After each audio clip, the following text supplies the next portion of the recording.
This presentation is about the fertilization process in angiosperms. Fertilization means fusion of male and female gametes. अभी तक हमने plant में male gamete का formation और female gamete का formation पढ़ लिया है। Male nuclei means male gamete इस समय पॉलन ग्रेन के अंदर, egg cell means female gamete इस समय एम्ब्रियो सैक के अंदर है।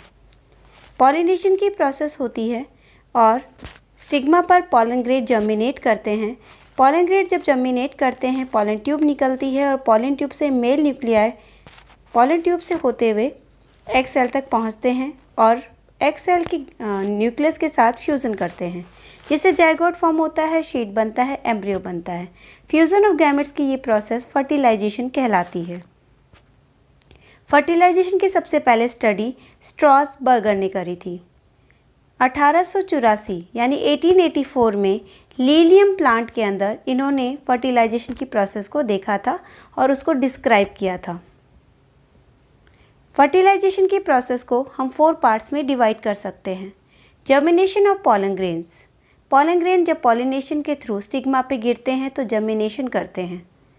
सेकंड है growth of pollen tube, germinated pollen grain से पॉलन ट्यूब निकलती है। Entry of pollen tube in the ovule, ये पॉलन ट्यूब सबसे पहले ओव्यूल में एंट्री करती है। और फोर्थ प्रोसेस है entry of pollen tube in the embryo sac, pollen tube की एंट्री फिर एम्ब्रियो सैक के अंदर होती है। फर्स्ट प्रोसेस है हमारी germination of pollen grains. Pollen grain pollination के प्रोसेस के थ्रू इस समय स्टिग्मा की सरफेस पर ट्रांसफर्ड हो चुके हैं। जब ये स्टिग्मा की सरफेस पर ट्रांसफ़र होते हैं तो स्टिग्मा के ऊपर फैट, रेजिन, कार्बोहाइड्रेट्स और अदर न्यूट्रिशनल सब्सटेंसेस मिलते हैं जो इन पॉलन ग्रेन के लिए एक मीडियम प्रोवाइड कराते हैं। इस मीडियम से न्यूट्रिशन लेकर ये पॉलन ग्रेन जर्मिनेशन करते हैं और जर्मिनेशन प्रोसेस के अंदर इनकी इंटाइन पॉलन ट्यूब की फॉर्म में बाहर निकलती है और स्टाइल के अंदर एंट्री करती है। यहाँ पर 2 इम्पॉर्टेंट टर्म्स है। मोनोसाइफनस पॉलन ग्रेन्स मीन्स अगर पॉलन ग्रेन प्रोड्यूस करते हैं एक पॉलन ट्यूब तो उसे मोनोसाइफनस कहते हैं। 85% एंजियोस्पर्म्स के अंदर ये मिलता है। पॉलीसाइफनस पॉलन ग्रेन्स, पॉलीसाइफनस टर्म का मतलब होता है पॉलन ग्रेन अगर एक से ज़्यादा पॉलन ट्यूब प्रोड्यूस करते हैं तो पॉलीसाइफनस कहलाते हैं। एग्जाम्पल है कुकुरबिटेसी फैमिली। हमारी जो सेकंड प्रोसेस है उससे पहले एक इम्पॉर्टेंट चीज़ आप ज़रूर नोट करें। सबसे लंबा पॉलन ट्यूब होता है मेज प्लांट का 450 mm। ये हमारी सेकंड प्रोसेस है ग्रोथ ऑफ पॉलन ट्यूब। आपको एक ओवरी का डायग्राम नज़र आ रहा है, स्टिग्मा है, स्टाइल है, ओवरी है। ये लॉन्गिट्यूडनल सेक्शन है गायनोशियम का। इस समय इसके अंदर पॉलन ट्यूब एंटर होती हुई दिखाई दे रही है जो कि रेड कलर की ड्रॉ की गई है। ये पॉलन ट्यूब ये हॉलो हो सकता है अंदर स्टाइल, ये सॉलिड हो सकता है। हॉलो स्टाइल बहुत रेयर मिलता है जो लीलियम और राइबस प्लांट में मिलता है। सॉलिड स्टाइल 85% एंजियोस्पर्म्स प्लांट में मिलता है। पॉलन ट्यूब इसमें एंटर होने के लिए पैक्टिनेज एंजाइम का यूज़ करती है और स्टाइल के जितने भी टिश्यू हैं उनको डिजनरेट करती है। Growth of pollen tube style की इंटरनल स्ट्रक्चर पर डिपेंड करती है। पॉलन ट्यूब की मूवमेंट कीमोट्रॉपिक टाइप की है, यूनिडायरेक्शनल है। मींस ये केमिकल के थ्रू होती है, केमिकल से इंड्यूस होती है और एक ही डायरेक्शन में होती है।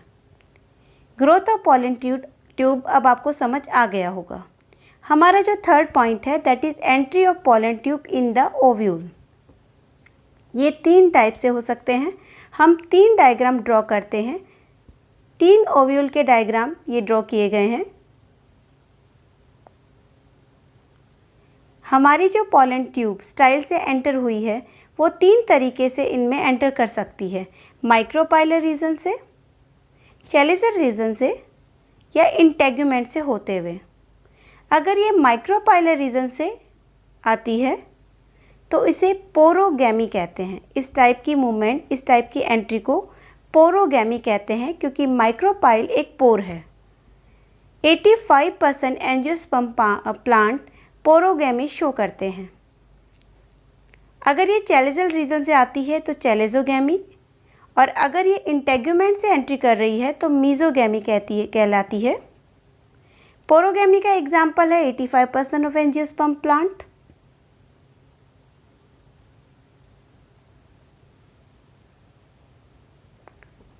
चैलेजोगैमी का एग्जाम्पल है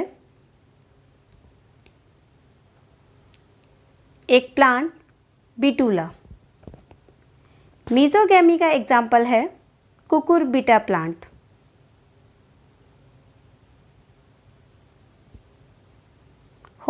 होल प्रोसेस आपको समझ आ गई होगी। बहुत इंपॉर्टेंट प्रोसेस है क्योंकि 2019 के मॉडल टेस्ट पेपर में बोर्ड ने ये एग्जाम्पल दिया था, तो ये बहुत ही इम्पॉर्टेंट प्रोसेस है। इस पर टिक मार्क करें इम्पॉर्टेंट का। फिर हमारा जो फोर्थ प्रोसेस है that is entry of pollen tube into the embryo sac. एक एम्ब्रियो सैक का डायग्राम आपके सामने बना है।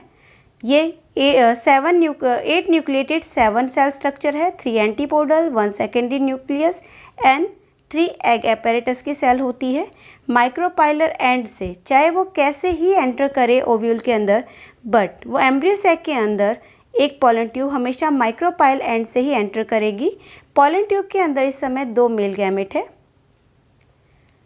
ऐसा माना जाता है कि ये पॉलन ट्यूब सिनेरिस को डिजनरेट करते हुए एंट्री करती है और एग को फ्यूज़ करती है। इस समय जो मैं सेकेंड डायग्राम बना रही हूँ उसमें 2 डिजनरेटिंग सिनेरिस शो की गई है। बीच में सेकेंडरी न्यूक्लियस की सेल है और एंटीपोडल सेल भी डिजनरेट हो जाती हैं। अब जब पॉलन ट्यूब यहाँ तक पहुँचेगी वो रप्चर होगी और रप्चर होने के बाद में उससे दोनों मेल न्यूक्लियाई फ्री हो जाएंगे, रिलीज़ हो जाएंगे। जैसे ही वो रिलीज़ होते हैं एंटीपोडल सेल और सिनेरिस सेल डिजेनरेटेड हो जाती हैं।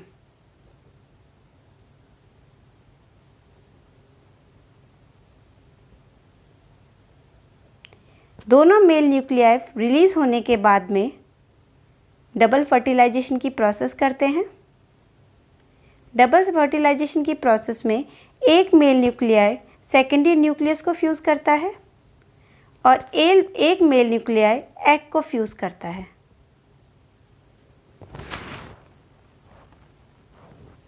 जब वो सेकेंडरी न्यूक्लियस को फ्यूज़ करता है तब ये 3N स्ट्रक्चर ट्रिपल स्ट्रक्चर बनती है, ट्रिप्लॉइड स्ट्रक्चर बनती है 3N स्ट्रक्चर, जो फ्यूचर में एंडोस्पर्म की फॉर्मेशन करेगी। एक मेल न्यूक्लियाई जब एग सेल से फ्यूज़ करता है तो जायगोट का फॉर्मेशन होता है और फ्यूचर में इस जायगोट से शीट का फॉर्मेशन होगा, एम्ब्रियो बनेगा और पूरा प्लांट बनेगा। एंडोस्पर्म का काम ग्रोइंग एम्ब्रियो को न्यूट्रिशन देना है। इस प्रोसेस से पॉलन ट्यूब एम्ब्रियो सैक में एंटर हो जाती है और दोनों मेल गैमेट को ट्रिपल फ्यूज़न और ट्रू फ्यूज़न के लिए तैयार करती है। आगे हम एंडोस्पर्म की फॉर्मेशन और एम्ब्रियो डेवलपमेंट के बारे में पढ़ेंगे।